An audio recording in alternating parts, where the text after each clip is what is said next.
विद्वत साथियों एवं सुधी छात्रों, स्वागत है आपका मेरे YouTube channel doctor Harish Kasana Hindi classes पर। हमारा आज का विषय है उच्चारण, वाचन एवं लेखन में अनुस्वार, हलंत एवं विसर्ग की भूमिका। विषय पर चर्चा करने से पूर्व आप मेरे YouTube चैनल को लाइक करें और रेगुलर अपडेट के लिए चैनल को सब्सक्राइब अवश्य करें तथा बेल आइकन को प्रेस करें। तो आरंभ करते हैं आज का विषय, उच्चारण, वाचन एवं लेखन में अनुस्वार, हलंत एवं विसर्ग की भूमिका।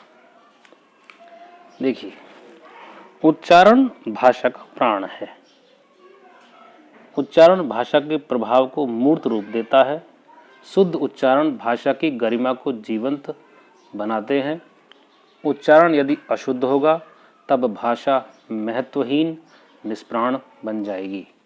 बोलने की शैली व्यक्तित्व का दर्पण होती है। जिस प्रकार श्रृंगार, कपड़े, केश आदि शरीर की शोभा बढ़ाते हैं, उसी प्रकार उच्चारण व्यक्तित्व की शोभा बढ़ाता है। शुद्ध एवं कर्णप्रिय उच्चारण से भाषा संवरती है और दीप्तिमान हो उठती है। उच्चारण की शुद्धता वाचन, श्रवण एवं लेखन तथा पठन आदि स्तरों को प्रभावित करती है। शुद्ध उच्चारण को अच्छी तरह से सुना जा सकता है, सुनकर ठीक तरह से लिखा जा सकता है तथा ठीक तरह से अथवा शुद्ध लिखे को शुद्ध रूप में पढ़ा जा सकता है। यह एक चक्रण है जो वाचन, श्रवण, लेखन, पठन स्तरों से संबंधित होता है। भाषा भले ही कोई भी हो, परंतु उच्चारण का महत्व सभी में समान है, क्योंकि उच्चारण के बिना भाषा गूंगी है। संस्कृत भाषा में उच्चारण का महत्व अन्य भाषाओं से कुछ बढ़कर है, क्योंकि विद्वानों ने संस्कृत को आदि भाषा माना है तथा माना है कि विश्व की अधिकांश भाषाओं का उद्गम इसी भाषा संस्कृत से हुआ है। वर्तमान यांत्रिक युग में जबकि कंप्यूटर का समय है, कंप्यूटर के लिए सबसे सुगम भाषा का प्रश्न आया, तब वैज्ञानिकों ने आदि भाषा संस्कृत को ही कंप्यूटर हेतु सबसे उपयोगी एवं सुगम भाषा स्वीकार किया। संस्कृत का व्याकरण सब भाषा संबंधी समस्त प्रश्नों का हल सुरक्षित रखता है। बस आवश्यकता है हमें उसे जानने और समझने की। उच्चारण के महत्व को बताते हुए पंडित रामकृष्ण कुलश्रेष्ठ कहते हैं कि व्याकरण से भी दोगुना महत्व उच्चारण का है। एक सुउच्चरित वाक्य व्याकरण असम्मत रहने पर भी अर्थ प्रदान करता है, किंतु पूर्ण व्याकरण सम्मत वाक्य अशुद्ध उच्चरित होने पर श्रोता समझ नहीं पाता या अपूर्ण रूप से समझता है अथवा प्रयत्न करके ही समझ पाता है। वस्तुतः विश्व की समस्त भाषाओं में उच्चारण का अत्यधिक महत्व है, परंतु फिर भी संस्कृत में यह अन्य से बढ़कर है। प्रख्यात व्याकरण आचार्य पाणिनि ने अपने ग्रंथ अष्टाध्यायी में शुद्धोच्चारण की महत्ता को इस प्रकार बताया है। मंत्रोहीना स्वरतो वर्णतो वा मिथ्या प्रयुक्तो न तमर्थमः स्वाग वज्रो यजमानम हीनस्ति यथेन्द्र शत्रु स्वरतो अपराधात।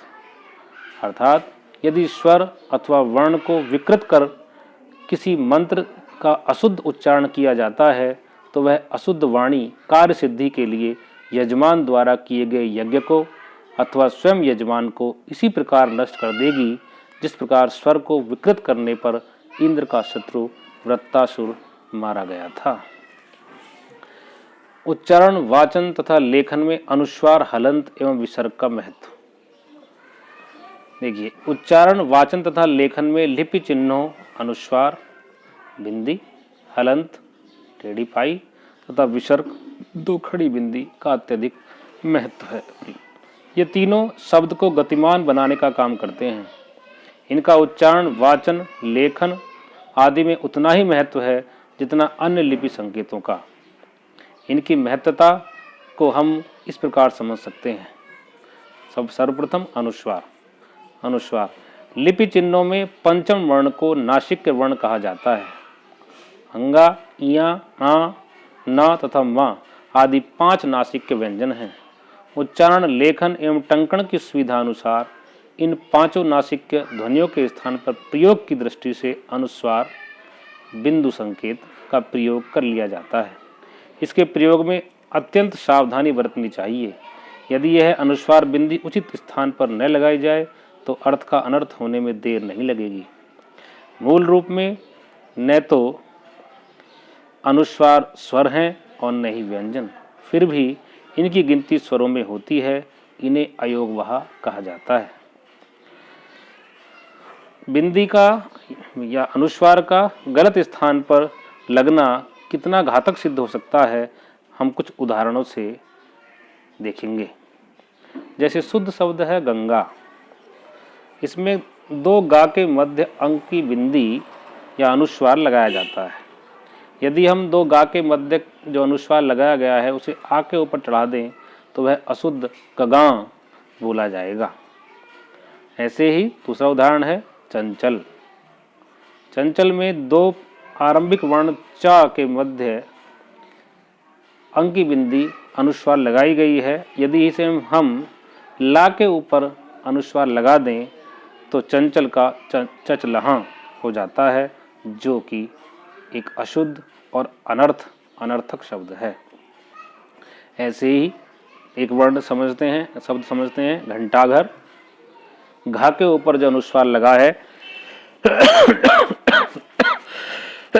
सॉरी उसे यदि अंत में रा के ऊपर लगा दिया जाए तो घंटाघर का घटाघरां उच्चारण होगा, जो कि पूर्णतः अनुपयुक्त अशुद्ध है। एक शब्द और देखते हैं। ये शब्द है निरंजन। इसमें रा के ऊपर जो अनुस्वार बिंदी लगी हुई है, यदि हम उसे अंत में ना के ऊपर लगा दें तो निरंजन का उच्चारण होगा निर्जनम। अतः यह पूर्ण रूप से अर्थ का परिवर्तन माना जाएगा।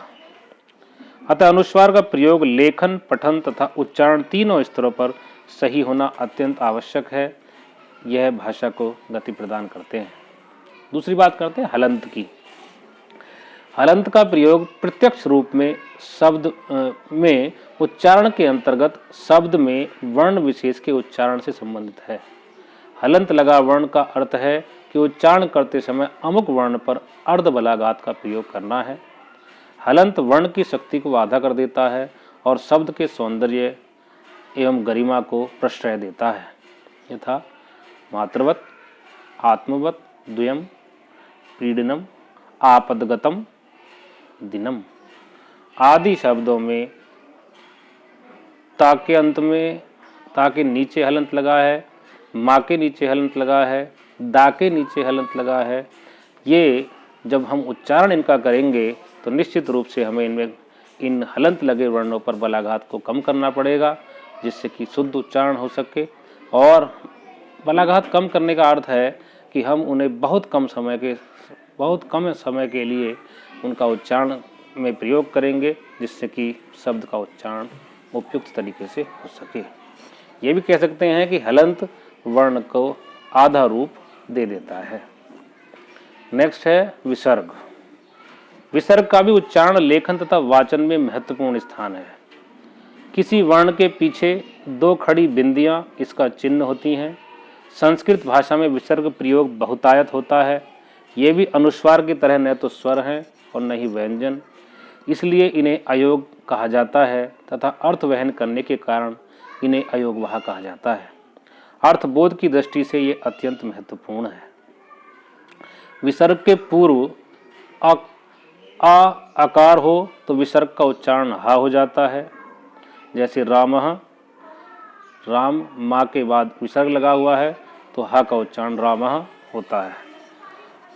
आ हो तो हा हो जाता है। ओ हो तो हो जाता है। ओ यदि है तो हो जाता है। ई यदि है तो ही हो जाता है। ए यदि है तो हे हो जाता है। जैसे आ का उच्चारण देखते हैं। जैसे शब्द है काराह, तो इसमें जो कारा है उसके बाद हा का उच्चारण होता है। जैसे शब्द देखते हैं मतिही, तो मति में ही का उच्चारण बाद में होता है। मुनेहे, तो मुने जो शब्द है उसमें अंत में हे का उच्चारण होता है। अतः उच्चारण लेखन तथा वाचन में इनका महत्वपूर्ण स्थान है। इनका शुद्ध उच्चारण भाषा की शुद्धता का प्रदर्शक है। जब भी कभी भी हम पढ़ते हैं, वाचन करते हैं, अध्ययन अध्यापन करते हैं, तब हमें इन विशेष रूप से इन तीनों पर, अनुस्वार, हलंत और विसर्ग पर हमें विशेष ध्यान देना होगा, जिससे कि भाषा की शुद्धता बन सके। धन्यवाद, नमस्कार।